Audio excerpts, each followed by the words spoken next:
Ladies, gentlemen, it is I, Andy. I don't know if you guys can see, but I have this like red dot on my forehead. Maybe stick around to the end of the video and explain what that is all about. But we had someone in my coaching program today have this big win. I want to talk about this because this is such a freaking cool concept that I think will help a lot of you if you're getting a little frustrated with maybe like women saying, I'm not ready to have sex yet. Like, I want to wait a little bit longer. I want to go on a few more dates, or I just don't know if I'm ready to go to the bedroom tonight. I think with this one little mindset change in your head, this will take a lot of the frustration away from dating, and you'll stop seeing women as like the enemy or the person who's like restricting me from the thing I want. You'll start seeing them as being on the same team as you. And I obviously have my client's permission to read all of this out. So he says, I went on a date. I don't remember how the girl looked. This is a girl that he approached in person. But when she came, mamma mia, she was hot as fuck. What the fuck? Swedish girl, blue eyes, sexy, super sexy body. We went to grab drinks. It was small talk. I slowly switched the topic to personal development, spirituality, and sex. Yes, guys, I say this all the time. You can just talk about sex on dates. You can talk about sex when you first approach someone. It is just a topic like any other. Not everyone is going to be comfortable with it, which you will see in a second. Whenever sex came up and she felt uncomfortable, she would then switch to platonic topics. After the drinks, we were sitting in front of the Cathedral of Barcelona and watching some gymnast girl do her performance, which was pretty cool. I am grateful to that girl for her performance. One thing that we've been training this client on, and every client really, is to be grateful for all the little moments. Be grateful for absolutely everything that you possibly can. And this whole approaching and dating and sex and relationships thing is a lot more fun and you get better results. So he goes on to say, at some point, I was just telling her what we are going to do in bed in great detail and how it will feel. I found her so fucking attractive. She seemed to love listening to me when we talked about sex, and when I was dirty talking in her ear, I think we clicked a lot. At least I clicked with her. Man, and how she kisses. She is bad. I can see her kinky side that she was hiding by some fake prudishness. And I went on to explain to him, it's not so much that or women are faking prudishness, like faking being a good girl or something. A lot of you see it as that. You're like, oh, she's just trying to pretend that she's a good girl. It's like, no, she will be or she has been judged to fuck when she's not like that. And so what do you think she's going to do? She's going to pretend to be a good girl, or she's going to try and be a good girl because she will get judged and called a slut and stuff like that. It's the equivalent, like a woman being called a slut or being afraid of being called a slut is the same equivalent as a lot of you guys that are so afraid of being called creepy. I want all of you, maybe I'll get big here for a second. I want all of you to stop for half a second and think about how scared a lot of you are of ever being called creepy. Some of you are like fucking terrified of that. It's like your biggest fear. That, gentlemen, is how a lot of women, maybe most women, feel about being called slutty. So you can see why they might do everything they can to try and look like a good girl, to try and look like they're a bit of a prude or whatever you might want to call it, because they're terrified of being called a slut in the same way that so many of you are utterly terrified of ever being called creepy. So he goes on to say, fake prudishness. When she was asking me if I talked to all the girls like this on the first date, I told her that I did. We've obviously encouraged this client to be very honest. She was really curious how they react, like how other girls react. She needed more time and told me she needed more time to build trust and feel more secure, which is fine. Isn't that amazing of her to be that honest? And I said to him, the reason that she is so honest is because he is so honest and has been so honest about what he wants and that he wants to have sex with her and he's looking for something, casual but ongoing. He's been ridiculously honest and upfront, and so she can be ridiculously honest with him too. He says, I told her we don't have to do anything today and it's okay. I told her that we're going to be fuck buddies. She was like, sure. She's open to do threesomes with another girl. She loves to suck dick. Bruh, I now understand what being dominant is. I told him it's not even about being dominant or masculine or anything. He says, now I know what male energy feels like. I was like, yes, like that is obviously masculine to just say what you want and to be this honest. And you could say it's dominant and taking the lead. Like, sure. The way I like to look at it is you're just being ridiculously honest. Like if you're just honest and non-needy, which is exactly what he's done here. He says to her, hey, I'd love to be fuck buddies with you. I want to kiss you. Like, here's all the things I want. And then she says, I don't know if I'm ready yet. I need more time. And he's like, cool, like we can have more time, which is like the definition of non-neediness. Like he doesn't need her to sleep with him right this second. Please, I need you to fuck me. He's just like, okay, cool. Like we'll take as long as you need. So when you're honest and non-needy, that comes across as ridiculously masculine, ridiculously manly, ridiculously like sometimes people will even call it dominant like he has. And like, sure, it's dominant and masculine, but I prefer to think of it as just you're being honest and then you're okay with whatever the other person says. Like, you're fine if she doesn't want to sleep with you. You're like, cool, don't sleep with me then. I don't want you to sleep with me if you don't want to sleep with me. That would be pretty shit sex. So he goes on to say, damn, thank you, girl, for the amazing time and for helping me practice being erotically dominant as well as being a leader and being sexually straightforward. I was as open as possible. Yeah, and I think you guys can see from this little, report from him, this was pretty open and honest and upfront, wasn't it? He did a pretty good job of being open, honest, upfront, non-needy, all of that. Like, perfect job, no notes, good job, amazing. But the thing that I hinted at the start of this video that I really want to talk about here, and I recorded him a voice message and, explained all of this to him, was the fact that he has said to her, okay, you're not ready to have sex yet. You want to take your time. You want to, wait a little bit. That's cool.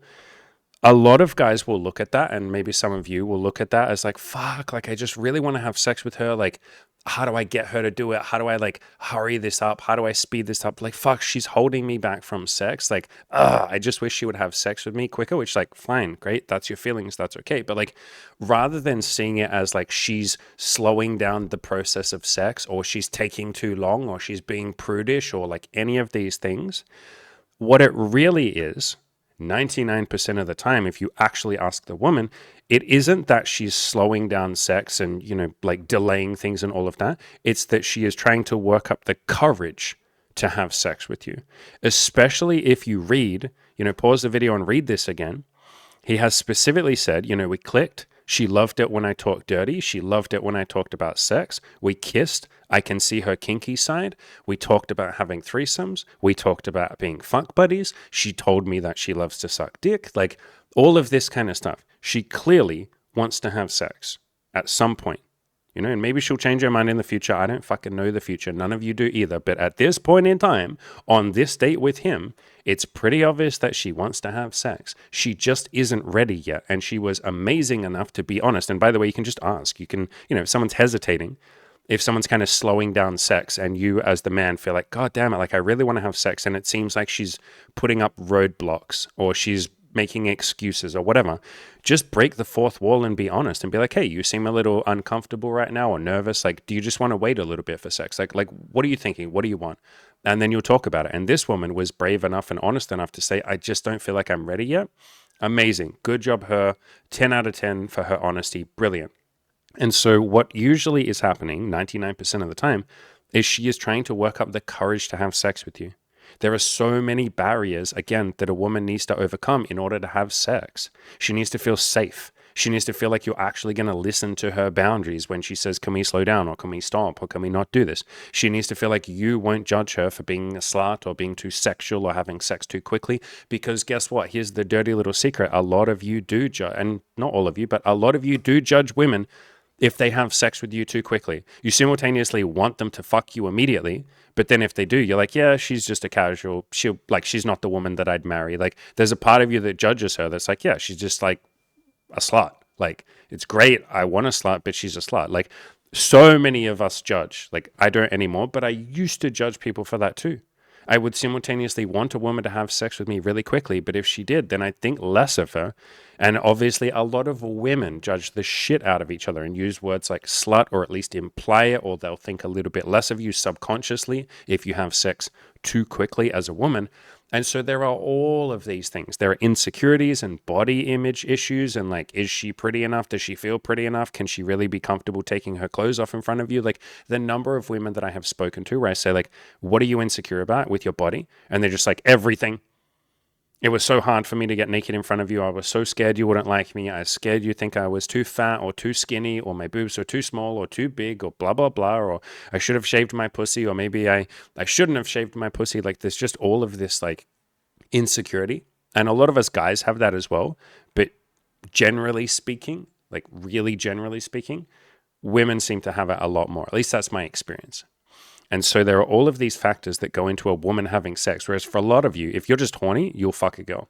especially my coaching client here who's like very horny and very comfortable with his sexuality. And it's taken him a couple of years to get to that point. But he's ready to go as soon as he likes a woman. He's like, yeah, I could fuck her. But for a lot of women, that is not the case. They need to feel safe. They need to feel non-judged and all of that stuff. And so again, rather than seeing it as like this woman is getting in the way of me having sex, she's putting up all these like roadblocks and like, I'm getting frustrated. It's like, it's okay to be frustrated, but try and see it from her point of view. She is trying to work up the courage to have sex with you. And again, if we read this again, you can pause it. She's literally saying, I want to do all these kinky, sexy things with you. I'm just not ready yet. You can literally think of it as like people have different timelines of how quickly they are ready to get to sex. And for a lot of you, like I said, as soon as you see a hot woman, you're ready to have sex. Some of you, that isn't the case. I have literally worked with a lot of clients where they're putting all this pressure to perform on themselves. And they're saying, I have to have sex with this woman on the first date because then I'm a masculine man. And if I can't do it on the first date, then I'm a pussy. And they'll go to the bedroom with a woman and their dick won't work because they're seeing sex as this performance, as this thing they have to do. And so no shit, when you think you're about to put on a performance, you get performance anxiety. That's why it's called performance anxiety, because you are getting anxiety from thinking you have to put on a fucking performance. Sex doesn't have to be a performance. It's allowed to be two people just doing the best that they can, exploring, having a bit of fun. Like it's an experiment. It doesn't have to be a fucking performance. And so for a lot of clients that I've worked with, I'm like, you don't have to have sex on the first date. And it's just like their mind is like, and they're like, but won't she leave me? Won't she get sick of me? Won't she think I'm a pussy if I don't fuck her on the first date? And I'm like, bro, literally phrase it like this to her. Hey, I would like to slow down how long we take until we have sex. The first time we go to the bedroom, do you mind if we cuddle and make out and do some foreplay and I'll give you an orgasm? We can play with some toys. We'll have a blast. I just want to wait until the second time we're in the bedroom before we have sex. What do you think 99% of women say to that? Holy shit, you literally want to do foreplay with me and give me a massage and give me orgasms and I can fucking cuddle you and kiss you? Are you fucking kidding me? Yes, please. Like, what woman says no to more foreplay, for fuck's sakes? And so you're allowed to have different timelines for sex. And the point that I was getting to is a lot of women, their timeline is just a little bit slower than a lot of men. I'm speaking in generalities here, of course, but generally speaking, my experience, generally speaking, is that women's timeline is just 1 or 2 dates slower than most men's timeline. Again, speaking really in generalities here, there are lots of exceptions to this, obviously. But I have found if I just wait 1 extra date, we end up having sex. And these days I just talk about it. I'm like, yeah, you don't seem ready for sex. Like, when do you think you'll be ready? Or like, what do you want to do? Like, what do you want? And then they tell me like, yeah, I want to have sex next time, or I don't know when I'll be ready. And I'll be like, cool, next time, do you want to just meet and we can cuddle? Maybe we can take our clothes off and I can just rub you, but we won't have like penetrative sex. I won't put my dick in you. And she'll either say yes to that or no, or maybe, and we figure it out. Like we basically just talk about it like adults, which is funny that that's like not really how most people do dating, do they? They just don't talk to the other person about sex or anything. They don't talk like adults. They're just trying to get something from the other person. Like, I hope I can get laid and get her pussy. And then she's like, oh, I hope I can defend myself against that. And it's like, you guys would solve this problem if you would just sit down and talk about it and be like, what do you want to do next time? Like if someone says no to sex, if a woman says no to sex, like I'm not ready to have sex, that's not the end of the conversation. A lot of you guys take it as the end of a conversation. You're like, oh shit, I got rejected. Oh my God, she's putting up resistance. Like, fuck, what do I do? It's like, that's the start of a conversation. You then say, okay, you don't want to have sex. What do you want to do? And then she'll go, oh shit, like no man's fucking asked me that before. What do I want to do? We could make out. And then you think about it and you go, do I want to make out with her? Yeah, that could be kind of fun. Okay, I do it. Or if it's not fun for you, if you're like, nah, I think I'll get too horny if we make out, then you can be like, I'd rather save the making out for when we're going to have sex. Like, do you mind? And then you guys can fucking talk about it and figure it out together. This is exactly what I did with one of the women I'm dating right now, Molly. When we first met, she hadn't had sex in a year. She was like really nervous and all of that. And she specifically said to me, basically exactly the same as, this coaching client, this woman saying, I'm not ready for sex yet. Molly said to me, I'm not ready, or I don't know when I'll be ready. I'm really scared it might take me 9 dates until I'm ready to have sex. I've been through some shit. I'm nervous about sex. I'm nervous about my body and getting naked in front of someone. I don't know how long it will take. And I was like, cool. What do you want to do the first time we meet up? And she was like, I don't know. I'm not sure. I'm scared. And I was like, cool. What if we keep our clothes on? We stay fully dressed. No clothes come off. We just lay around in bed. We make out. Maybe I can show you some of my BDSM toys. I won't be able to do very much if your clothes are on, but I don't know. I can spank you with the paddle over your jeans, over your pants. We can just play around a little bit. And she's like, oh my God, that would be fucking amazing. Please. And that's what we did the first time. We went to the bedroom. We just made out for like 2 hours. We both got really horny. It was actually really hot. We were like dry humping over our clothes. I showed her some of the BDSM toys. I stopped a million times during that, and I would pause and stop and be like, how are you feeling? Like, what do you want to do next? Like, are you still having fun? Do you want to leave? And she's like, this is so fun. Holy shit. This is like the best sexual experience of my life, and we haven't even had sex. Like, this is so fun. And then for the next time, I said to her again, like, how do you feel? Like, what are you ready for? Are you ready for sex? And she's like, I'm definitely not ready for sex yet, but like, I could show you my boobs. And so the next time, yeah, she flashed her boobs to me and we made out and we had fun with that. And I played with her boobs over her top and it was really nice. Then the third time I said, what are you ready for? Again, I think she said like, I don't know, but like blah, blah, blah. So I said, what if we keep our underpants on and we just do everything else? And we did. I think I even like played with her pussy. Like I put my hand in her panties and played with her. Like it was amazing. It was fun. And then the next time I was like, you know, what are you ready for? And she's like, I'm ready for sex. I'm really scared, but I'm ready for sex. And so again, you guys, you are allowed, and women, fuck, this goes out to you too. You are allowed to talk about sex. You're allowed to talk about what you're comfortable with, what you're not comfortable with. Again, someone saying, no, I'm not ready for sex tonight is not the end of a conversation. It is the fucking beginning of a conversation. The next words out of your mouth are, okay, you're not ready for sex. What are you ready for? What would you like to try? What do you want? Like, again, if you say to a woman, you know, do you want to come back to my place and fool around? And she's like, oh, like not tonight. Don't just go like, oh, fuck, oh, God, I failed. Oh, my God, I got rejected. Oh, shit, it's all over, game over. And you make it awkward and weird. And then she gets awkward and weird. And then you guys go separate ways. And you're like, oh, all these women like breaking my heart. I must be a pussy if I can't get laid. Like, oh, fuck. It's like, calm the fuck down, son. Calm the fuck down. Take a big, deep breath. Everything is okay. Everything is going to be okay. You look at her and you say, okay, you don't want to go back to my apartment tonight. Cool. Like, what do you want to do for the rest of the date? Like, do you want to make out? Do you want to go somewhere and make out? Do you want to fucking hold hands? Do you want to just sit and chill for a bit? Do you want to end the date and you can go home and see how you feel and then we can figure out if we want to do something sexual the next date, or if not, like, that's cool. Like, what do you want? And by the way, you're allowed to say what you want in that situation too. Like, it doesn't just have to be her making the decision, obviously. You know, ask her what she wants. You talk about what you want. You guys figure it out together. That's the point. And then you make a decision together. You are both on the same team. And that's really what I'm trying to drill in here. A lot of the time, maybe most people, maybe we can just say the vast majority of the fucking world thinks that dating is this like almost like combat sport where you're like trying to it's like a boxing match. It's like you're trying to get something from the other person and stop them from getting what they want from you. And it's like, fucking hell, man, what a negative view of relationships. What if you see sex, dating, you know, even casual relationships? What if you see all of that as two people on the same team? Which again, if you look at this, is exactly what this coaching client of mine or of ours did here. He treated this woman like she was on the same team as him, and she treated him like he was on the same team as her. And they both basically negotiated or figured out, when do we want to have sex? When are we ready for it? Are you ready now? No, I'm not. Cool. Sweet. Do you want to talk about sex? Yes, I do. Sweet. Let's do that. You are allowed to treat the other person as your teammate rather than the enemy or the other or the thing you're trying to get something from, or like, fuck, I got to figure out how to negotiate this date and fucking dodge and weave and make sure she doesn't fuck me over and make sure I don't fuck her over. It's like, calm the fuck down. Talk like adults. You're allowed to talk about sex. You're allowed to say, what do you want to do? Here's what I want. Do you want the same thing? If the answer is no, sweet. What do you want then? Rather than if you say what you want and she says no and you go, oh, fuck, it's all over. I heard the word no. I fell apart. Some of you are like a fucking Jenga, you know, bloody Jenga.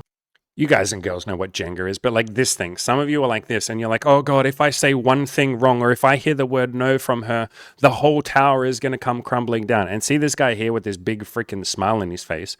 Imagine this guy is freaking sad and frowning and freaked out. That's a lot of you, and that's okay. That's how I used to be in dating too. It's like you're perpetually terrified of hearing the word no. You know, like you might say to her, would you like to come back to my place? And then she says no, and the whole fucking tower falls down, and you're like, oh God, oh my God, I heard the word no. Oh my God, rejection, rejection, rejection. Abort mission. Run home and cry. Like, oh fuck. And it's like, it's okay. I was like that in dating too for the first couple of years. If any woman ever said the word no, or even if she hesitated, or she was just like, I was just like, oh my God, game over. Oh my God, this girl doesn't want to sleep with me right now in this exact millisecond. Oh my God, I have failed. I have failed. I have failed. And it's like, gentlemen, it's not about you. Let go of your ego just a little fucking bit. If a woman says no to you, that doesn't have to be a value judgment on you as a human being or you as a man. You didn't get rejected. She's probably just trying to work up the courage to have sex with you, or she doesn't feel ready yet, or she's trying to figure herself out, or she has a billion fucking things in her head that she's worried about. Do I feel safe? Is he going to judge me? Are my friends going to judge me? Should I really have sex on the first or the second date? Doesn't that make me a slut? All of that kind of shit. The only way you're going to know that is if you use your words and ask and say, how are you feeling? What do you want? Like, what's going on in that pretty little head of yours? That's my favorite thing to say. Like, what's going on in that head of yours? Like, a penny for your thoughts. I'd love to hear what you're thinking about right now. Like, what are you thinking? You can just say that. What are you thinking? And she'll go, well, I just don't know if I'm ready yet. And you're like, cool, sweet. Like, we didn't have to do it. Just like my coaching client said, that's fine. Like, I don't mind if we don't have sex tonight. That's fine. You have no idea how fucking comforting and nice that is for a lot of women to hear. And that's nice for you to say. When you say, it's okay, we don't have to have sex tonight, you immediately calm down a little bit. You're like, okay. I guess I don't have to put the pressure on myself to like make sex happen tonight. Again, so many of you guys see sex as a performance. You see a date as a performance. You see approaching a woman as a performance. You see getting her phone number as a performance. You see texting her as a fucking performance. How much shit is there on the internet from guys like, here's how to have sick text game. Here's how to run good game on her. It's like, fuck, that is so much pressure, guys. What if you take the goddamn pressure off yourself? And if she says no, you take a deep breath and relax and you go, cool. What would you like to do? What if you stop seeing approaching, messaging, dating, sex, and relationships as a performance? Fuck, that's so exhausting to even think about. What if you stop seeing all of that as a performance and you start seeing it as an exploration or as an experiment, or I have no expectations, only curiosity. When I walk over to that girl and say hi, rather than thinking I have to perform and be an alpha male and do a good job, what if I just go see what happens? When I text her, rather than thinking I have to say the fucking perfect thing and have sick text game, bro. I gotta fucking have sick text game, bro. Calm the fuck down. What if I just see what happens when I text her something? What if I just see if she's a good texter or not? What if I just see if she wants to meet me or not? If she doesn't want to meet me, cool, great. It's all good, baby. I'll go talk to the next woman. What if instead of needing to perform on the fucking date and be interesting and masculine and cool and make the right moves, and I gotta fucking escalate and I gotta kiss her and I gotta fucking do this and I gotta get back to my apartment and I gotta make her fuck me? That just sounds utterly exhausting, guys. What if you just go on a date and see if she's chill? What if you go on a date and see if there's some chemistry? What if you go on a date and see if you guys click? If you do, amazing, be grateful for that. If you don't click, amazing, be grateful for that. What if in the bedroom you don't see it as like this fucking performance, which gives most of you performance anxiety? Basically, all of you have to some degree a little bit of performance anxiety or nervousness. Your dick might still work, but you're feeling goddamn anxiety and pressure to perform. What if you take that shit off and say, let's go to the bedroom and I have no idea what the fuck is going to happen. I have some idea of what I want to do. I have a little bit of a game plan that I'll try and work out. But if it doesn't work out, that's cool. Like, I don't give a shit. Maybe we'll have amazingly good, brilliant, beautiful sex. Maybe we won't. Let's find out together. And what usually happens when you have that mindset of curiosity rather than expectations and performance is you end up having a better time. And the woman that you're on the date with or in the bedroom with has a better time too. Because you know what's anxiety inducing for the woman or for the other person is you being full of anxiety because you're putting pressure on yourself. Guys, a lot of you are having, in your opinion, not mine, but in your opinion, a shit date. And you're like, I had a shit date. And it's like, yeah, because you were putting pressure on yourself to perform. You were then all locked up and you basically froze with anxiety and you couldn't relax and chill the fuck out and just be present. And then she mirrored that because you were fucking tense and awkward and performing and, oh, fuck, I have to do a good job. And then she was like, oh, fuck, I feel weird because he's being weird. If you would just take that pressure off and admit to her, I'm a little bit nervous right now, but yeah, let's have a chill time. Or if you say to her or yourself, I have no expectations, only curiosity. Or if you just show up to a date and say, fuck it, man, I'll just see what happens. It's either going to be a great date or it won't. Or if you give yourself permission to suck before the date and say, if I suck on this date, that's cool. If I suck at this, that's fine. I don't have to be perfect. You would show up with much more present energy.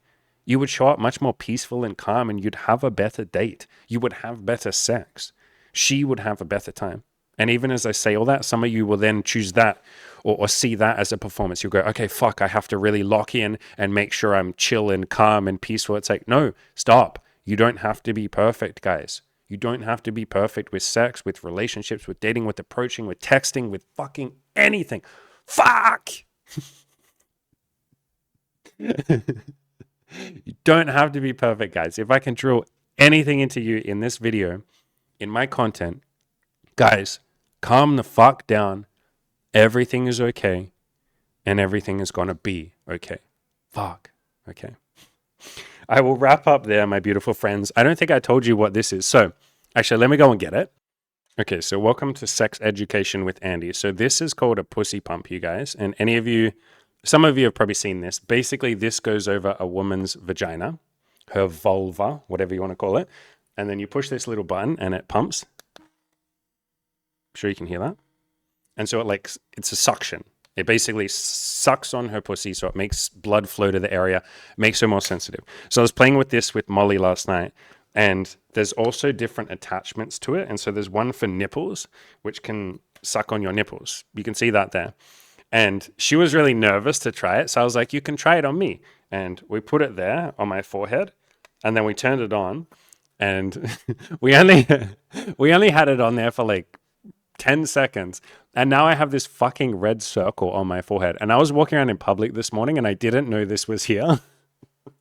So I was literally just walking around without a hat on too. So just, you could see this giant fucking red circle on my forehead. It's probably going to be there for a couple of days. So yeah, anyway, thanks, Molly. I appreciate that, baby. That's really fucking nice of you to, she didn't know. I didn't know either. But yeah, gentlemen, that is what that is for.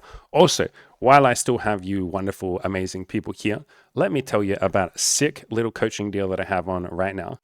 So right now, I got a little hardcore one-on-one coaching deal. So for full context, I don't often offer the one-on-one coaching program, like the big freaking hardcore VIP one-on-one coaching program where you get like daily access to Andy, a weekly one-on-one call with Andy for as many hours as we want to talk, plus all of the VIP group coaching programs. So like weekly group calls, access to all the coaches, like blah, blah, blah.